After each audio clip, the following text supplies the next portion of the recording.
happen is that, one of the things that's going to happen is you're going to have to help them organize. So you're going to have to help them set goals. Now the deal is, once upon a time in a land not that far away, but a way long time ago, the organization and the counselor is the one that set all the goals. They're the ones that decided which direction that the client needed to go. We don't do that anymore. We allow the client to help with the goal setting, and that's very important because the reality is that the person that's going to have to fulfill those goals are not you, and it's not your damn organization. It is the client. The client's going to have to do it. So the client needs to be part of the selection process. So we need to set clear goals as far as the steps being taken. The goals are what the clients hope to achieve working with the practitioner, and that's the type of goals we're looking for. I see these things all over the reservation. Is there any reason for that? Or is that something secret that I can't know about? Something secret I can't know about. Okay, that's fine, that's fine. Okay.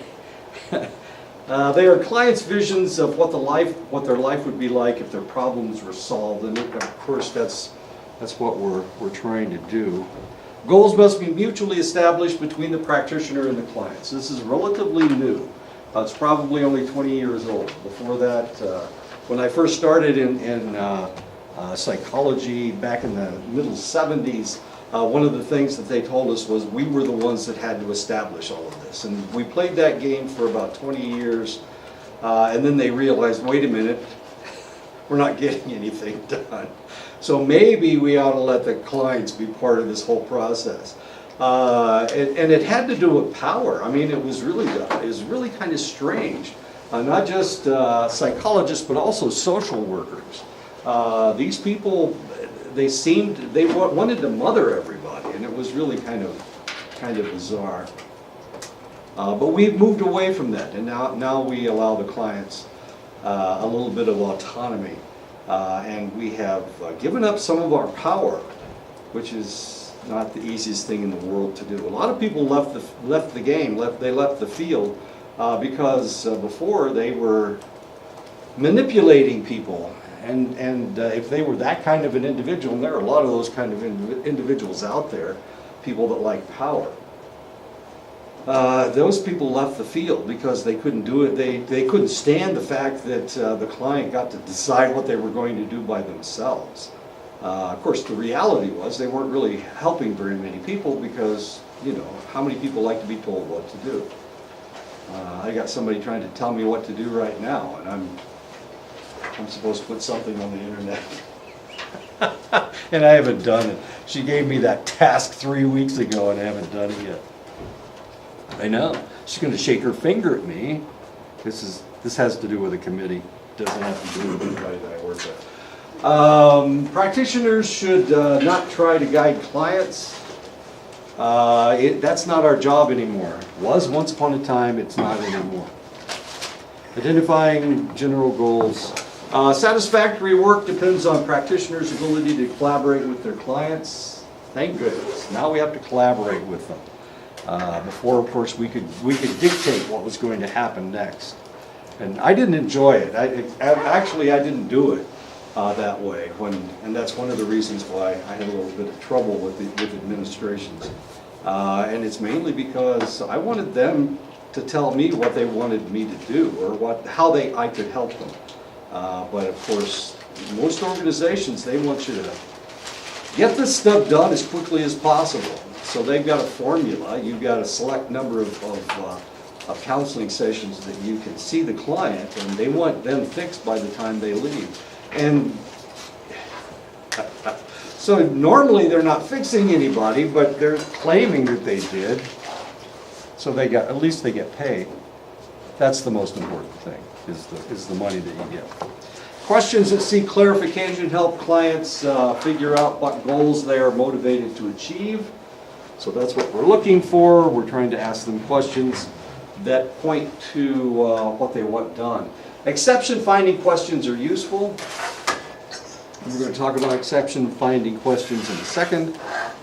We need to explore times when the problem was not present. What did it look like in your family when this was happening, or when that wasn't happening? Times when the problem was smaller or less problematic, of course. So, and here's an open-ended question we might ask. At the end of our work together, what do you want your life to be like? Oh, Canada legalized recreational marijuana yesterday, so I'm pissed. I don't care what the Canadians do. They're all whacked out anyway. How many Canadians are there? How many people live in Canada? Have I asked you that question? There's 325 million Americans. How many Canadians are there? It's 11 million, I think. It's like the size of Los Angeles. No, Los Angeles has 17 million people within 50 miles of downtown Los Angeles. I know Los Angeles is bigger than Canada. When the problems that brought you here are solved, what do you want to be thinking, doing, or feeling? Solution and problem. When we have finished our work together, what might other people see you doing that you aren't doing now? Tell me about the picture of what you want your family to be like. You want them to eat popcorn out of a bucket. My God, that's a lot of popcorn. I hope they're watching television, not looking out the window. Let's pretend that these problems are solved. What differences will you notice in your life? Interesting questions. Identifying measurable, attainable, positive, and specific goals. And this is known as the MAPS goals. Don't memorize any of this stuff. It's all just a technique. It's all a formula. As you are talking to your client, you shouldn't be thinking, oh, wait a minute, I need measurable, attainable, positive, and specific goals that I have to come up with. You shouldn't do that. Don't do that. What you need to do is to work with your client. And whether you find measurable, attainable, positive, specific goals or not is not as important as helping your client and keeping the dialogue going. The dialogue is far more important than filling out this formula. Make it the MAPS goals make it possible for clients and practitioners to evaluate changes that have been made. It provides a clear direction and focus for work. I don't like formulas. It's one of the reasons that I'm a psychologist and not a mathematician. My son is a mathematician. And I am a psychologist. So I don't really like formulas. I don't think they really work. I don't think they really fit. It makes it too stiff. The conversations you're having, because you're trying to fill out you're trying to find out what X is. And of course that's okay in mathematics, but it's not okay in psychology. Because we need to figure out what is going on with this client, not find out what X is. Moving from general goals to MAPS goals, will you give me an example of what positive communication sounds like to you? What does it sound like? When you have positive communication, what will you be doing that you weren't doing now? I don't even like the idea of using the term positive communication. They may not know what that is. And I can assure you that it's going to be different for different people. So don't use the term positive communication. When you guys communicate, when you guys communicate and don't fight, what does it sound like? That's much better than positive communication. It's a buzzword. Business uses buzzwords. Politics uses buzzwords. But we shouldn't be using buzzwords in psychology because nobody knows what the hell we're talking about. Does that make sense? Or doesn't? Buzzwords. Do we need buzzwords in psychology? Keywords. Keywords? I'll test this. Yeah, but positive communication, who knows what that is? And positive communication to you may not be positive communication to somebody else. In what situations do you want to have more positive communication? Let's take out the positive part, just say communication or conversation. I want to get better grades, so I will write down each assignment that I get this week. This is an example of measurable and specific goals. So you want them to make goals, and you want them to tell you what they're going to do in order to make those, to achieve those goals. In this case, the kid wants to get higher grades, so he's going to write down all of his assignments. Whoops, no words. I want to lose weight, so I will go to the gym 3 times this week. We can count them. This is quantitative instead of qualitative, okay? This is like research. Okay, I'm going to do it 3 times. You're going to go to the gym 3 times. I want to become sober, so I will attend 1 AA meeting this week. I want more friends, so I will sit next to 2 different people in each of my classes. Well, that'll spook them out. What are you doing sitting beside me? Get away, get away. Sorry, I'm trying to help. A goal needs to be something the client believes is possible based on available resources such as time, money, and people power. Establishing a series of small goals helps clients experience success. This is what we refer to as baby steps. And that's okay. Baby steps are fine. You can't build Rome in a day, I guess. We'll use that old cliche about building Rome. It took hundreds of years, of course. Establishing a series of small goals, of course, will help the experience success. It is important that the size of the goal seems attainable to the client and reasonable to the practitioner. A lot of times your clients are going to want to take such tiny little baby steps that it looks like they're not moving at all. Well, don't let them do that. They need to be large enough so that you can tell that they've actually done something, and they need to be small enough so that they feel like that they can achieve them. So how do you figure this out? Well, you talk to the client. The client will probably undershoot and you will probably overshoot. So you need to collaborate someplace in the middle. My wife just did this with a new car. We bought a car and it was a lemon. The electrical system went out. It was all under warranty, but that's not important. What's important is the car wouldn't run. So she just negotiated for a new car. So they're saying, well, okay, we'll give you this car, and we'll give you, I don't know what they gave her in trade-in, I don't know, $14,000 or something in trade-in, and she said, no, that's not right. I've only driven this car for 6 months, so you need to give me $20,000 on the car. And of course, then they negotiated it down to $18,000. So the deal was she's going to buy a cheaper car and have to pay $4,000 so that they can pay off the loan. That was the deal. And last night she went through all this stuff. She's going to take out the undercoating. She's going to take out this and that and the other. And she's going to take out $5,000 worth of crap that they put on the car that doesn't mean anything, like the undercoating. And so we'll see if she gets $1,000. It'll be fun to watch. My wife's not very good at this kind of stuff. Actually, she is pretty good at this. When she's mean, but she's not usually very mean. She needs to be meaner. She needs to be as mean as she is when she's around me. Unattainable goals involve changing another person. Time to reach the goal must be relatively proximate to the decision to change. In other words, it has to be a goal that can be attained by next week. It needs to be within a certain time frame. If this is a year down the road, or 2 years down the road, or 10 years down the road, of course everything changes in that amount of time. 2 years or 10 years or whatever. Clients who participate in setting goals are more likely to believe goals are achievable, and this is the reason why we need to negotiate. You need to negotiate with your client to create these goals. If they're not part of it, then they ain't going to do it. I can promise you that they're not going to do it.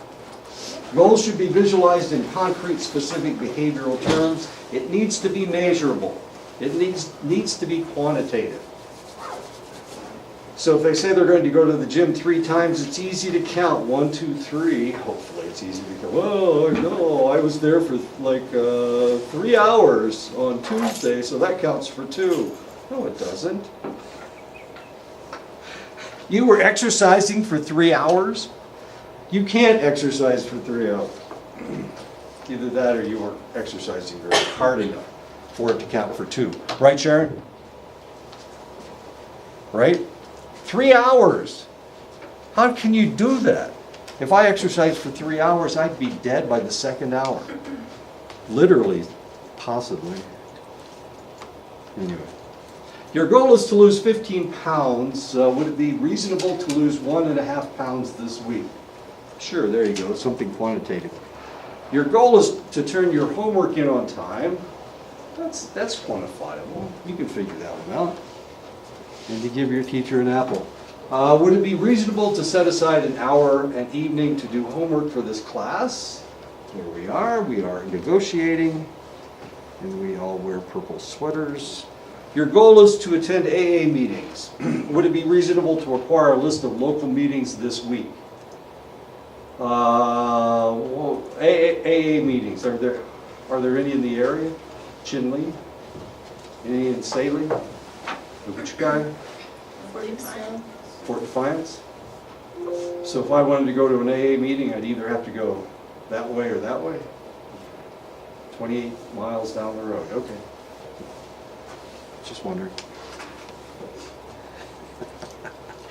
So we need to figure out where all the AA meetings are. And now I just found out, so there you go. I'm in good shape. I hear that you want to weigh what you weighed when you were 30 years old. Is that logical? If somebody's in their 50s or 60s, should they try to weigh the same amount they weighed when they were 30? It all depends on how fat they were when they were 30, I guess. Let's consider first setting a goal that you can successfully reach in a shorter period of time. What do you think would be a reasonable and not too hard goal to reach in 2 months? Yeah, you're not going to lose all your weight in 2 months. As a matter of fact, you should lose about a pound a week. If you lose more than a pound a week, it's not weight it's not fat. You've lost water. All you're doing is losing water. So a pound a week is about right. I agree that giving up drinking and going to AA meetings every day is a terrific goal. AA is very good at celebrating each milestone in the process to lifetime sobriety. How about if one of our first goals is going to AA every day for 2 weeks? Really? Every day? Does that sound okay to you? It doesn't sound okay to me. My goodness, this guy's going to be spending all of his time in AA meetings. Wow, every day for 2 weeks. AA they give you a week chip, don't they? Don't they give you some kind of a medallion for a week? I think they do. I think I saw that on television. Nobody's ever been to an AA meeting, you have no idea. Okay. It sounds like your group was disappointed in their grade on the big project and you were determined to start earlier in the next project. That sounds like a plan that will work. The next project is due 6 weeks from now. What goal would you like to achieve 3 weeks from now related to that project? We are negotiating with our clients, obviously. Okay. Developing attainable goals. So the two of you often argue about how to discipline the children and think it would be better if you agreed on discipline methods. That sounds like a good goal to achieve. Since you disagree on many aspects of discipline, would it make sense to you to start with a goal of coming to an agreement about what to do when Anne won't spend time on her homework? We'll fix one thing and then we'll fix more things. In this town, you have many people who are homeless and you want to develop a solution to the problem that will be acceptable to the city council and also to the people who are homeless. I wonder if the first goal might be to create a group of people, including some people who are homeless and some of you who are willing to work on this problem. That makes sense. Make the homeless people part of the solution, part of the dialogue. That's very logical. I like that. Okay. Positive goals keeps the focus on what the client wants to do rather than what the client doesn't want to do. And we talked about this before.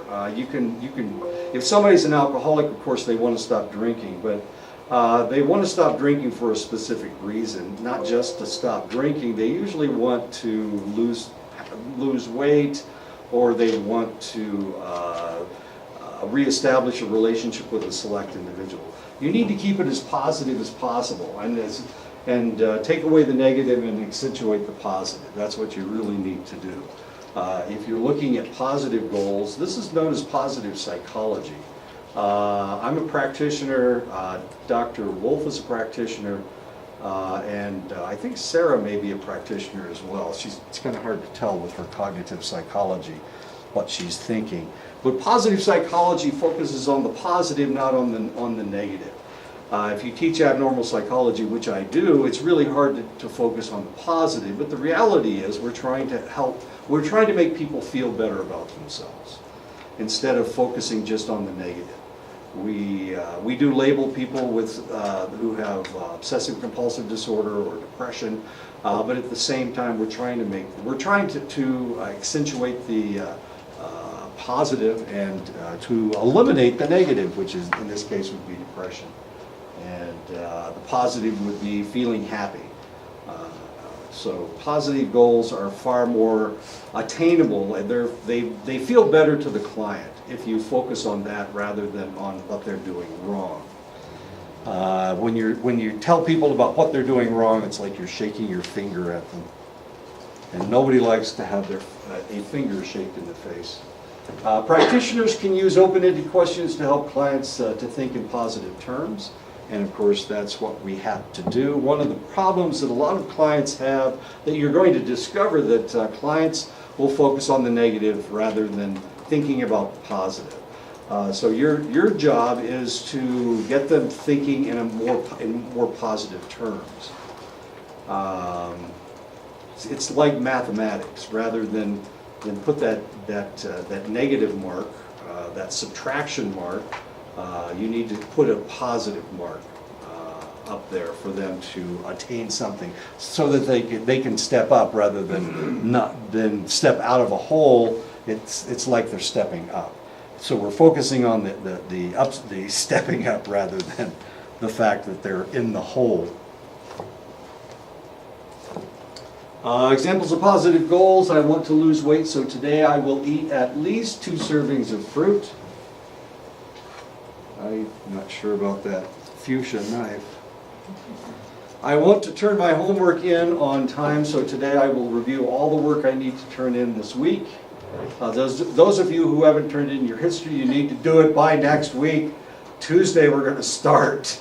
You can slip it under my door. My door is now 106. If you slip it under 105, who knows what will happen to it.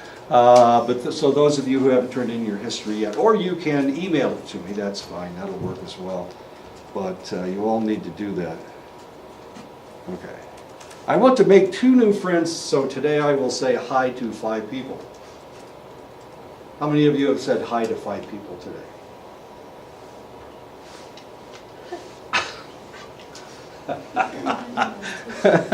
There you go. 1, 2, 3, 4, 5. Okay, there we go. Okay. Jeez. I swear. Well, you know, yesterday I was talking to Chris. He came into my office and he had these earbuds in his ears. He had to pull them out before he could hear what I was. I didn't even know there were anything stuck in his ears. Anyway. It's all right. Hi, Chris. How you doing? If one night at dinner you weren't fighting, what do you think you might be doing? I don't know. That sounds like a loaded question to me. Watching television, obviously. What do you do if you're not eating dinner? If you're not fighting at dinner? watching television. If one day you felt the urge to drink but didn't drink, what would you do instead? Not go to the bar, that's for sure. What is your vision of what the neighborhood would be like without drug dealers? Probably.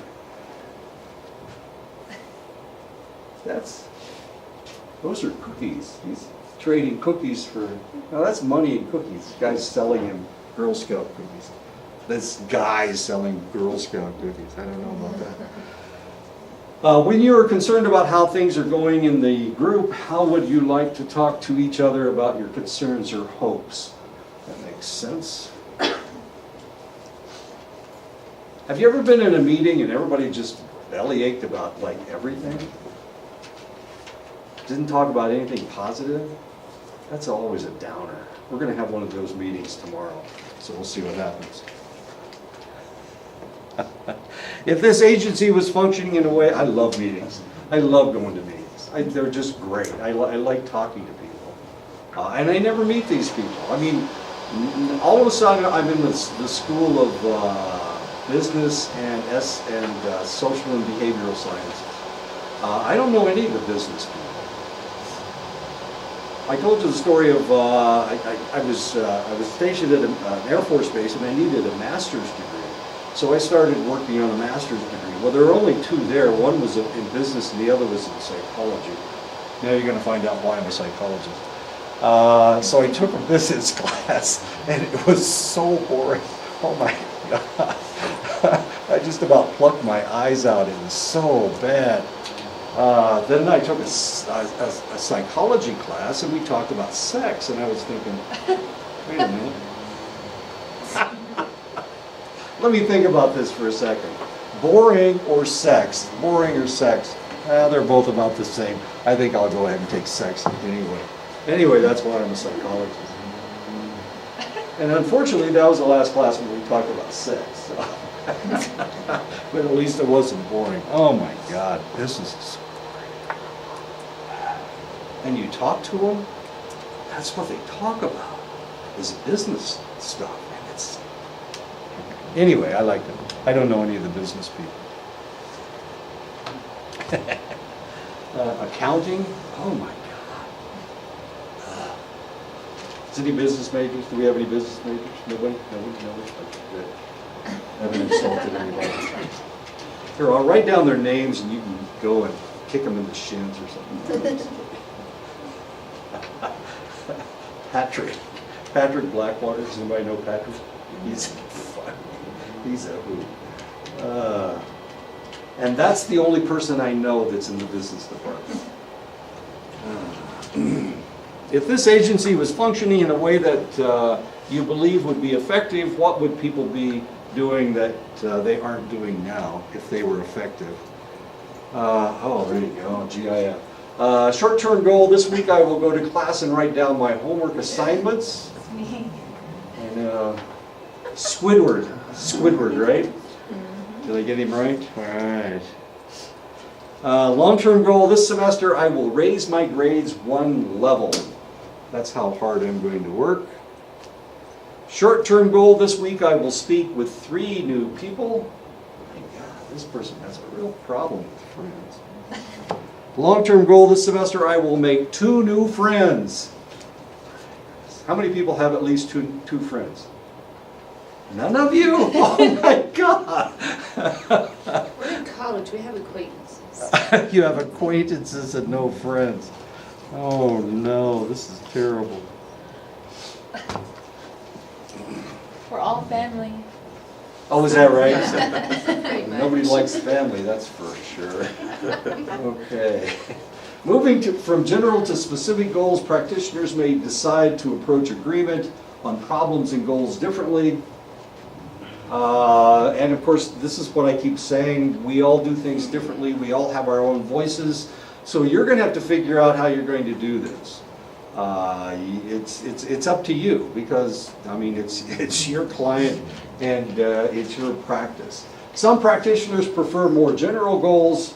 Working on one goal often relates to other goals, and of course if you focus on one goal, and this is the way I like to do it, I like to try to figure out what the major problem is, and I will set a goal to help to take care of that major problem.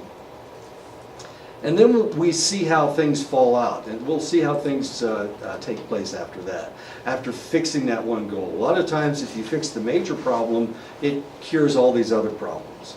It takes care of all these other problems. So that's the way I like to do it. And the reason I like to do it that way is because it gets a lot done with just only harassing the client about one thing. And that's usually the best way to do it. If you have a whole series of things that you need to get done, then all they're thinking is, my God, I can't get all this stuff done. This is crazy. I'll never get all this stuff done. But if you only have one goal, and it's the major goal, then that will take care of that. And then a lot of times other things just fall into place. So sometimes you don't have to talk about those other things. Or you do talk about those other things. They complained about them in the beginning. This is one of the things you have to be careful of. Your client is going to want to distract you from their serious problem. And the reason they're going to try to distract you is because they don't really want to deal with it. It's too painful for them. But your job is to wade through all of the detritus, all this extraneous stuff they're throwing at you, and get to the heart of their problem. And if you can take care of the heart of their problem, a lot of times all this other detritus, all their other problems just go away automatically. And it takes less time, it takes less harassment on your part. The less harassment you do, the more likely that you're going to be able to get the client to do what they need to do. And the real answer is they need to do it, not you. Many practitioners find it helpful to establish a written or verbal agreement that describes previous understandings between them and the client. Has anybody ever written a contract? You guys use contracts as mentees and mentors? Kind of, yeah. Yeah. Yes. Do you use contracts too? I'm not a fan of contracts, and the reason I'm not is because it makes it specific, and then they don't have to deal with anything else. It also, you're not interacting the same after the contract. We live in the United States where a contract is binding. We're not business people. It sounds like a business person got a hold of psychology and tried to make it. We're trying to help people, but if you make a contract, and they can't do it, or they falter, then they're going to feel like they've failed. It's not it doesn't seem like a positive thing to me. Does that make sense? It seems like a negative thing. And I keep trying, I want to move in a positive direction rather than a negative direction. I think for us, we have a contract for us to the mentee. Right. Like, we will comply with the FERPA regulations. Right. And be there for support, and also like certain supports, and that we're there for their education, like help giving them resources. That's pretty much it. It's very brief. So it's your contract to them, not their contract to you. Do they have a contract to you? Did they sign something? Just an application stating that they're going to be part of the program. Okay. Yeah. Okay. Well, that's not so bad. It's not like it's an AA contract where they're going to attend a select number of meetings, and if they don't, then I don't know what happens to you. You get kicked out of the organization. I don't know. Some people need contracts. Some people, you won't be able to get them to do anything unless they sign a contract. Obsessive compulsive. Yeah, you'd have to use a contract with an obsessive compulsive. These agreements are developed collaboratively and can be modified as necessary. And like I said, I don't really like contracts. I would rather deal with the client on a one-to-one basis. We can change the direction of what we're talking about every week. or whenever I see them. And that will give them the flexibility to succeed, potentially. If you write it in a contract, it takes the flexibility completely out of it.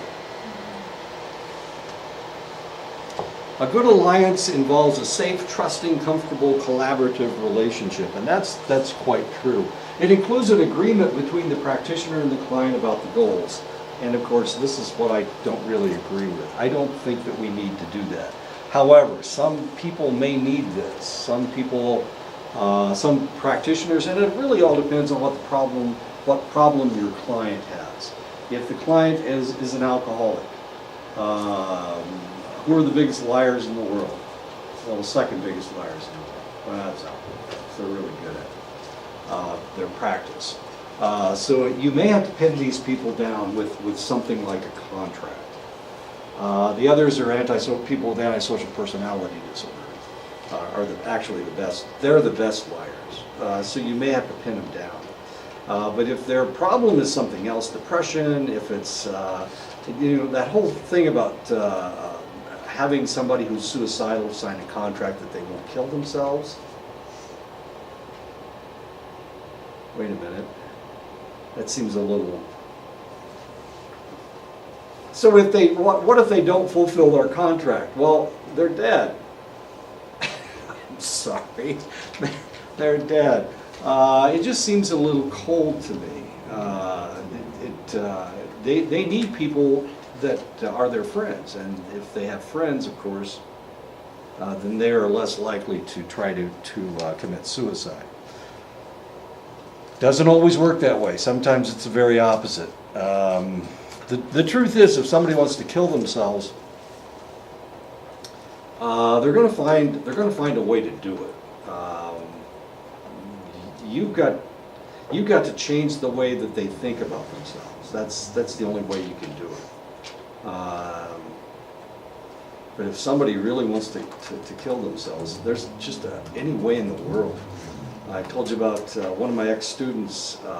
This is after I left Fort Belknap. He walked in front of a semi. Wow, that's a definite way to go. Or people that lay down on the railroad tracks and wait for the train to come by. That's a very definite way to go. Or pulling the trigger. That's another definite way to go. Wow, let's stop talking about negative things. These set the stage for monitoring work together, and of course I don't really like that. I don't mind the whole concept of quantitative judgment, but at the same time I don't like the idea of setting goals that they have to achieve. It makes you look like you're their boss or something, and you're not really their boss. You should be their friend.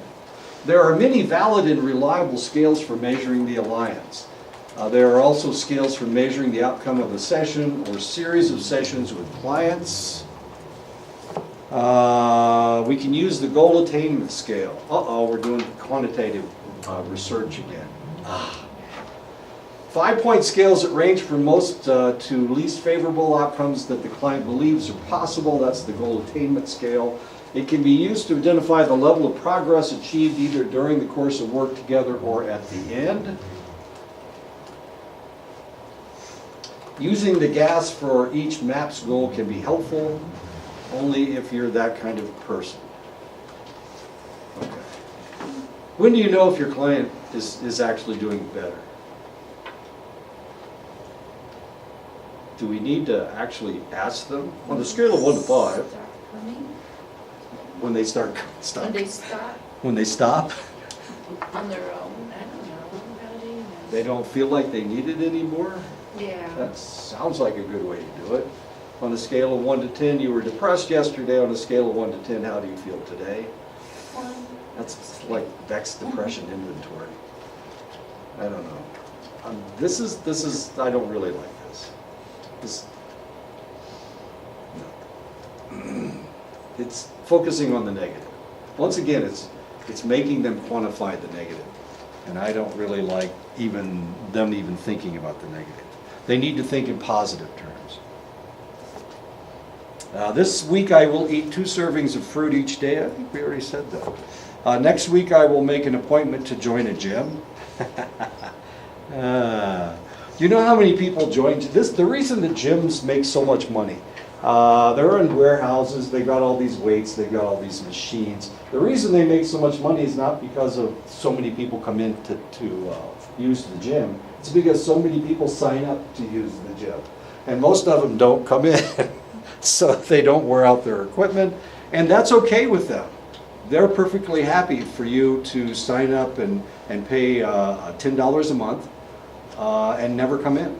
That's fine. You don't wear out their equipment and you pay them $120 a year. That's perfect. Most people who have a gym membership do not go to the gym.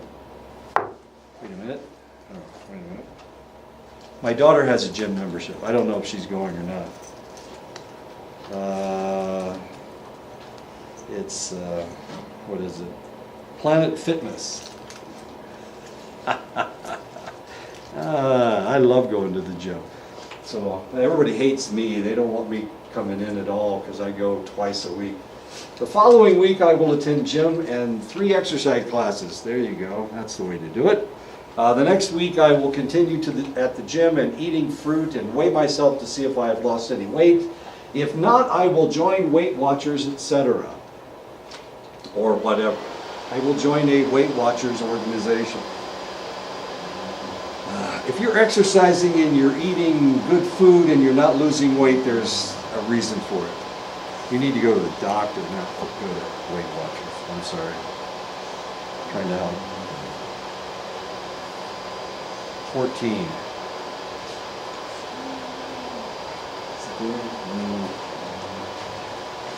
Oh, there it is. 14. There it is. Okay, so Tuesday we will start counseling. If you don't have your history in, you can't counsel. So there you go. I'm so mean. I'm talking about negative things. This is terrible. Good things on a cloudy day. I'm sorry? I said good things on a cloudy day.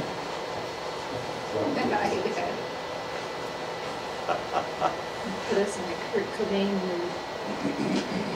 Here I am shaking my finger at all you guys who haven't turned in your stuff. Sorry about that. You can email me, you can do any way you want. All my favorite students have theirs in, so.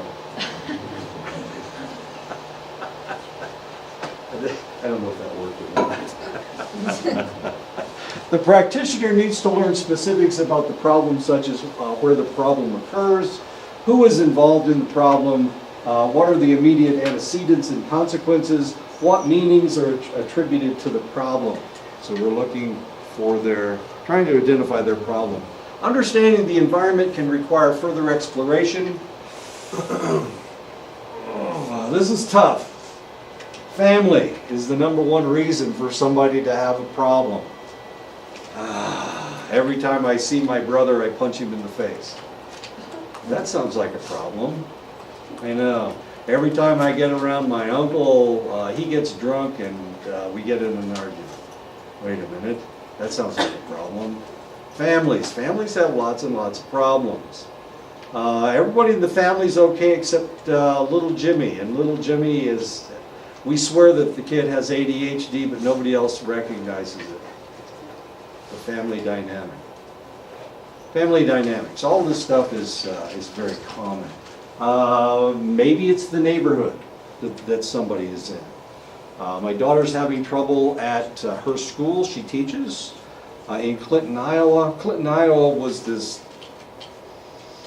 poor place, and then all the kids from Chicago moved down there. And the reason they moved from Chicago was because of the gang violence. Well, what did? They transported the gang violence to Clinton, Iowa. And so now Roxy is having problems with her school because she has thugs in her class. And since she is the meanest little shit that ever was, she gets all of the bad students because she can handle them. She's mean. She's mean to me, and I'm her dad. She scares me, and she's only 4'11". She's got a voice. I'll tell you what, Roxy used to be she played on 3 athletic teams, but she was also on the dance group. And she would cheer at the games. And she's got the loudest voice you've ever heard. I mean, she can, if Roxy says something, everybody hears it. It's really kind of amazing. Yeah, so she can just yell at people and get them to, their eardrums start to pop. School, the agency you work for, significant groups are giving you a hard time, organizations, culture, race, socioeconomic class of the client, all of these things can have something to do with the problem that they have. Family's a big one. Culture potentially can be a large problem. Maybe you're a member of a church that you don't really agree with. So why don't you leave the church? Well, you can't leave the church, you go to hell. Right? Now what happens when you leave church? When you don't go to church, you go to hell? Let's vote. No, I'm just kidding. We won't vote. When I first started studying counseling in the middle, I already told you this, in the middle 70s, action plans were either developed by the counselor or the agency the counselor worked for. There was no collaboration that was taking place. We considered everybody downtrodden. And of course, we were taught this. We were taught that these people are poor, they have a problem, they may be alcoholics, they may be a drug addict. There's something wrong with these people. But the reality is, in order for you to help this guy, you have to respect him. If you don't respect him, then you really don't think that he can fix himself. No matter who this guy is. I don't care what he smells like. And if he hasn't bathed for a while and he's a white guy, well, I'll tell you, he's going to smell really, really not very good. Or maybe he's urinated on himself a lot. Or maybe even defecated on himself. But you still have to respect them. If you don't respect them, you can't help them. You can write that one down. You got to love all your clients. I apologize about that. I don't care who they are. Or what group they're from. There were really good social workers that worked in the South, but they hated black people. They were white people. They hated black people. And they couldn't fix the black people. They couldn't help the black people, but they could help the white people. Well, that ain't any good. That's not the way it works. You can't be a counselor for just one group of individuals. I was having an argument the other day with an individual that said, I think that when we pay taxes, we should decide where our tax money goes. So we should pick and choose which groups our money goes to. And I was thinking, that's what they tried to do in the South. So none of the money went to the black people. It all went to the white people.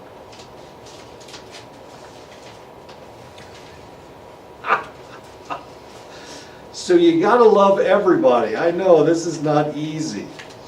You can't just love Mormons, you can't just love Lutherans, you can't just love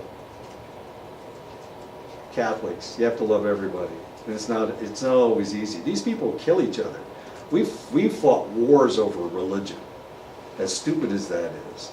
The last Gulf War may have been about Muslims versus whatever Americans are, by golly. And we still have people that are screaming about the Muslim religion being the religion of war. As strange as that is. You gotta love everybody. Is there anybody that you guys don't love?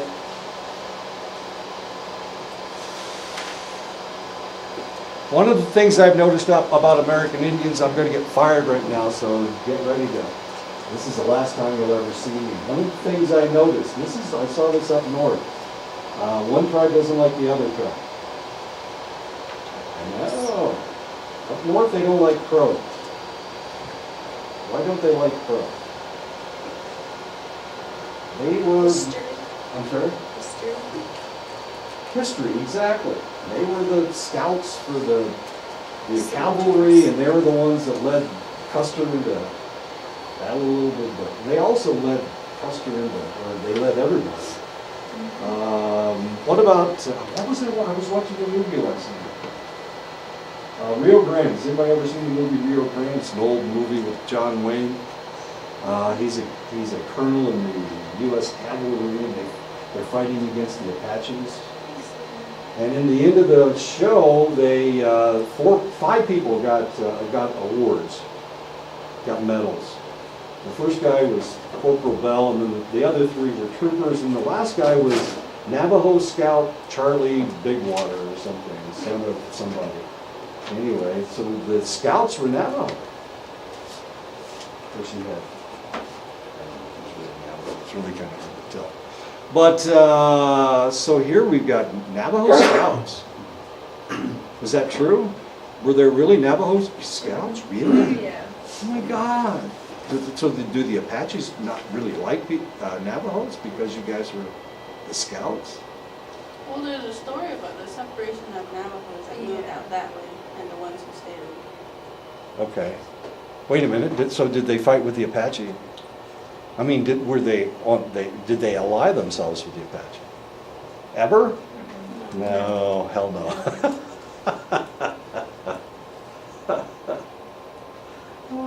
So one of the things I've noticed is that Indian tribes don't like other Indian tribes. Yeah, okay. But as a counselor, you're going to have to love everybody. Is that possible? Yeah. No, despite what history says, you're still going to have to throw all that stuff out the window, and you're going to have to love everybody. Oh my. I don't know if they'd be able to love us back, but we can try to love them. Well, as long as you don't dislike them. Yeah. And of course, that may be a problem. Yeah. That may be a really serious problem. I talked about this up north with the Grovon and the Assiniboine and the Crow. The Crow are a Siouan-speaking people. They speak the same language as Dakota, Lakota, and Nakota. It's a Siouan language, but all those guys hate each other. I know, it was tough. And it gets really tough when the guys come out of the mountains, the Salish and Kootenai or the Coeur d'Alene, those guys, they dance backwards. Everybody knows they dance backwards. At powwows, they dance counterclockwise. Everybody knows you can't dance clockwise. Don't we? Okay, anyway. I didn't get fired. I'm still here. Okay. Just wait, I'll say something that irritates people. Steps identified by clients involve clients in developing an action plan. It strengthens working relationships and teaches clients skills. And families and groups all need to contribute. Everybody needs to contribute. So who's usually the problem in a family? Is it the kids or is it mom and dad? Or is it mom or is it dad? Either one. Yeah, we're talking about family dynamics, and we're usually talking about a conflict between mom and dad that's causing the family to have a problem, the rest of the kids to have a problem. So little Jimmy looks like he's got ADHD. Well, he may not have ADHD. It may just be the fact that the family dynamic isn't working, and he is the scapegoat.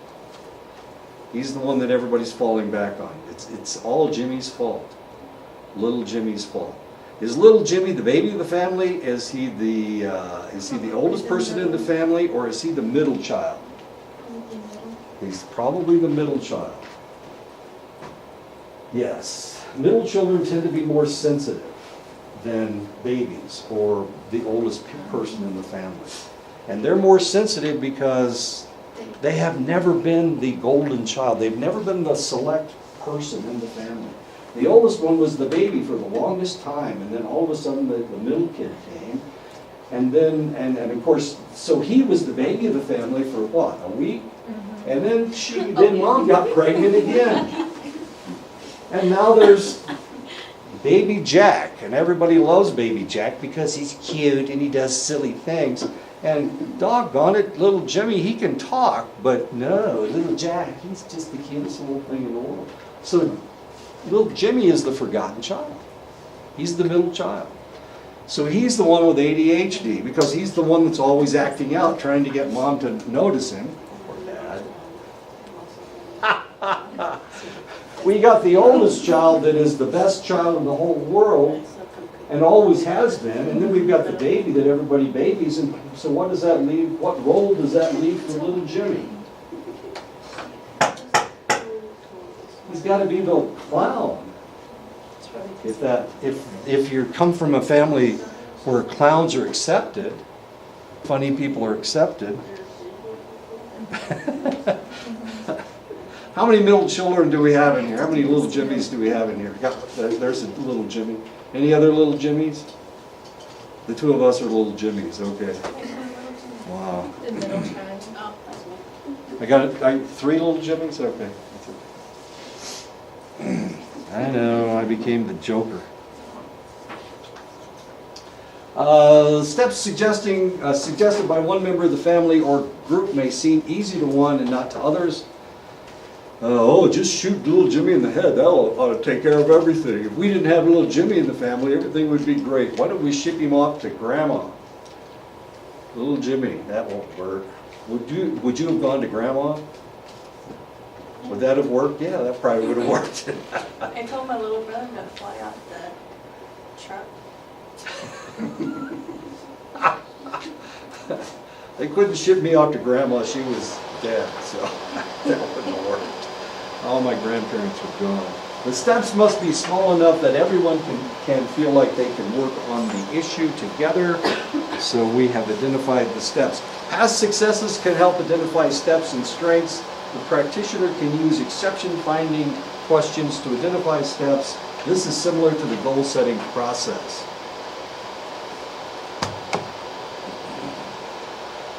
How many people have friends from another tribe?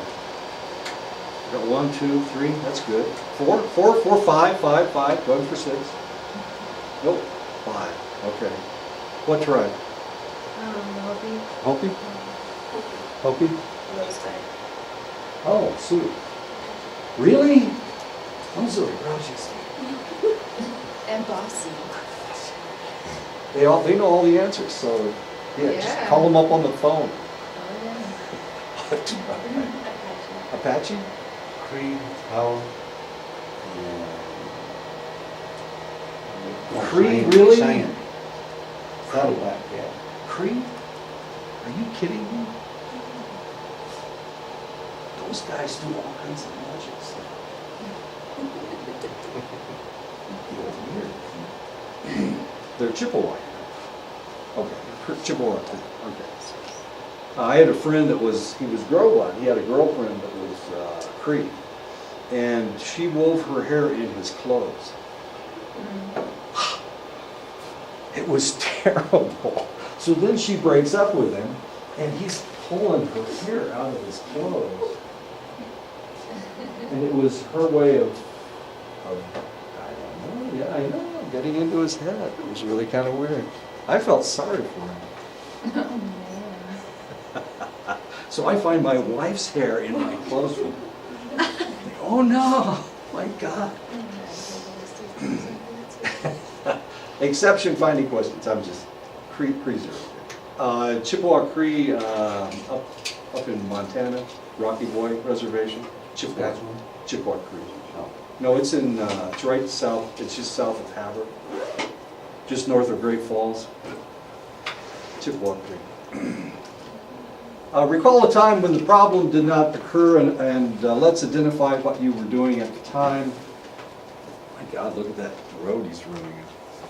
Brainstorm as many steps as possible without critiquing them. Evaluate each possible step. Organize steps by prioritizing what is first, second, etc. The clients need to see value in each step. Now this is a problem that I see. I'm quantifying these things, putting them in steps. I don't really like to do this. As I said, I like to find one goal, and that's the major goal. And then from that we can figure out after we take care of this one problem, let's see where we are with all the other problems, rather than quantifying all these steps. Because the reality may be that they will fix themselves. They'll fix all the other steps when they fix their major problem. Everything else will go away. It is essential to work with clients on how they can use their strengths and capacities and resources at each step. The client needs to think about other times when they have faced new tasks. Organizing and creating incremental steps helps ensure success and helps the client to gain confidence. This process also teaches clients the process of creating plans to achieve goals. I'm not a planner. My wife is a list maker, but I don't make lists. That's why I haven't gotten your stuff read yet. Oh, I know.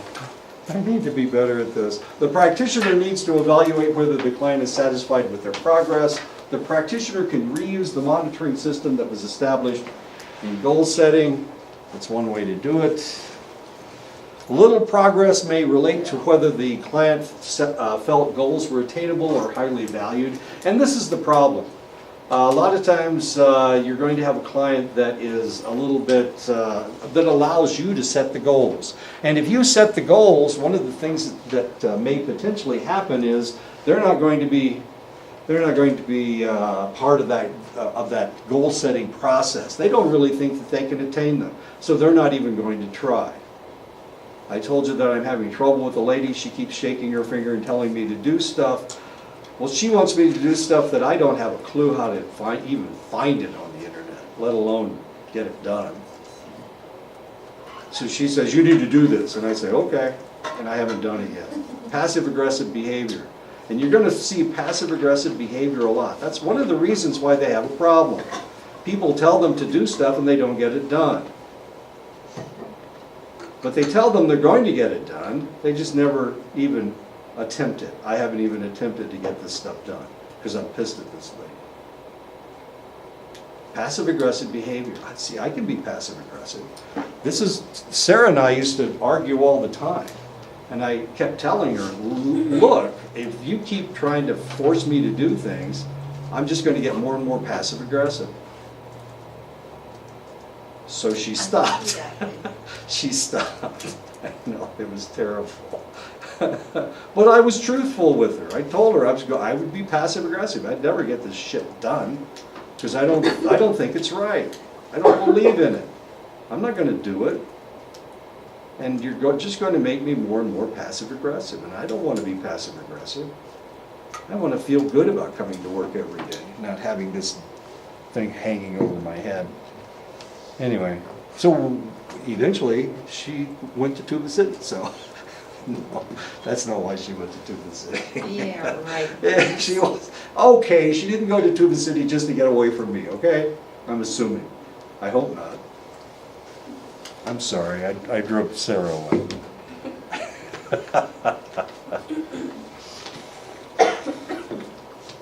We get along very well, now that she doesn't try to tell me what to do. Okay, what are we doing? Progress made may seem slower to the practitioner. The practitioner should always emphasize positive steps. This is the way I think that we always need to move in a positive direction. If we're not moving in a positive direction, then we're not moving in a direction at all. If we're trying to solve a negative, if we're trying to take care of a negative, where are you going? You're not going anywhere, and you need to move in a positive direction.